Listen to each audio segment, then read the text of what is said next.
NEET परीक्षा 2026 paper leak के खिलाफ देश भर में युवाओं की आवाज बनकर उभरी कॉकरोच जनता पार्टी अब अपने अगले चरण की तैयारी कर रही है। जी हां, जंतर मंतर पर लगातार 1 महीने तक चले आंदोलन के समाप्त होने के बाद संगठन अब ये तय करने जा रहा है कि आगे उसकी दिशा और रणनीति क्या होगी।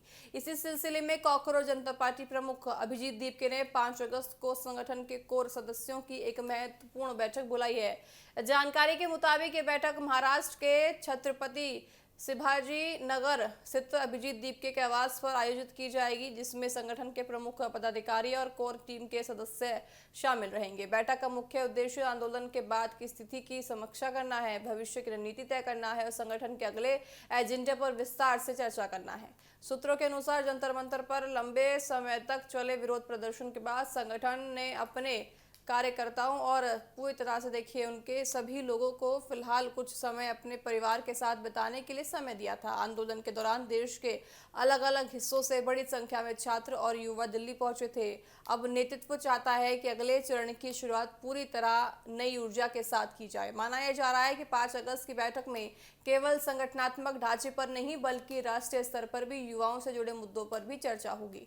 पंजाब में आपको बताएं कि पंजाब में जो आए पेपर लीक, जो सामने पेपर लीक आया था उसके मामले सहित शिक्षा व्यवस्था में सुधार, परीक्षा प्रणाली की पारदर्शिता और युवाओं के रोजगार जैसे भविष्य भी बैठक के एजेंडे में शामिल हो सकते हैं। हालांकि अंतिम निर्णय कोर कमेटी की बैठक के बाद ही सामने आएगा। इस बीच अभिजीत दीपके लगातार 20 जुलाई को दिल्ली के जंतर मंतर पर हुए प्रदर्शन के दौरान पुलिस कार्रवाई का मुद्दा भी बना रही हैं। उन्होंने प्रधानमंत्री नरेंद्र मोदी से मांग की है कि प्रदर्शन के दौरान जिन छात्रों के साथ कथित तौर पर मारपीट हुई उसके लिए सार्वजनिक रूप से माफी मांगी जाए। दीपके का कहना है कि लोकतांत्रिक विरोध करने वाले छात्रों के साथ ऐसा व्यवहार स्वीकार नहीं किया जा सकता। हाल के दिनों में अभिजीत दीपके ने यह भी कहा था कि प्रधानमंत्री का केवल भावनात्मक संदेश पर्याप्त नहीं है। उनके अनुसार यदि सरकार वास्तव में छात्रों के साथ खड़ी है तो उसे उन घटनाओं की जिम्मेदारी लेते हुए औपचारिक रूप से माफी मांगनी चाहिए और दोषियों के खिलाफ कार्रवाई होनी चाहिए।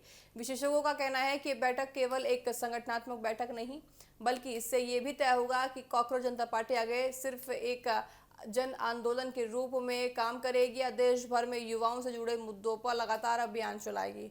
आंदोलन के दौरान कॉकरोच जनता पार्टी को सोशल मीडिया पर व्यापक समर्थन मिला था और बड़ी संख्या में छात्र इससे जुड़े हुए थे। ऐसे में संगठन के अगले फैसलों पर सभी की नजरें बनी हुई है। फिलहाल इतना तय है कि 5 अगस्त की बैठक कॉकरोच जनता पार्टी के भविष्य के लिए बेहद अहम मानी जा रही है।